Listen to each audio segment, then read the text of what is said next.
So let's talk about four people who famously had their name erased. Now there's Hatshepsut.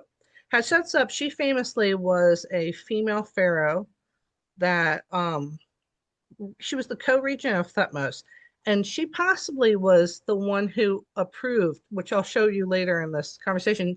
There's reason to believe she could have been the pharaoh, the reigning pharaoh who approved Bethiah's keeping of the baby, because she was co-regent at the time.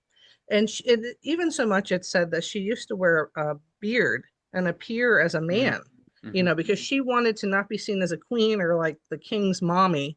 She wanted to be seen as a pharaoh in her own right. And even though the further ruling pharaohs erased her from history, it seems that she ran a good show when she was there. So there's really no reason for them to be um, so uh, determined to erase her name.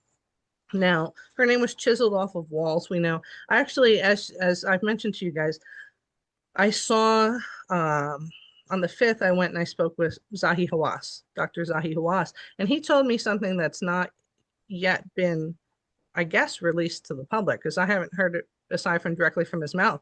But Zahi has gotten into the habit of scanning all of his mummies and having doctors go back and look at all of this as a modern medical mystery, and Hatshepsut had previously been thought to have been murdered, so that her co-regency could rule and just get her out of there because they didn't want a woman ruling anyway.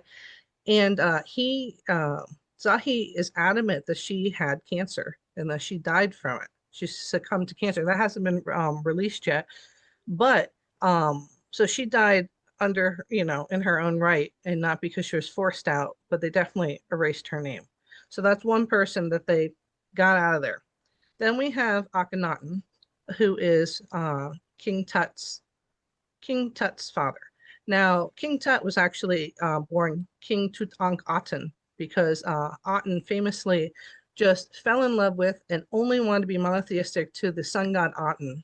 Different from Ra because Aten kind of looks like a sun that has, instead of rays, it has outraised hands reaching towards Earth. So Nefertiti actually became Neferuaten as well. So everybody in that time period um, was a Aten monotheistic ruler, much to the chagrin of his successors. So we have him, who he's definitely been wiped off.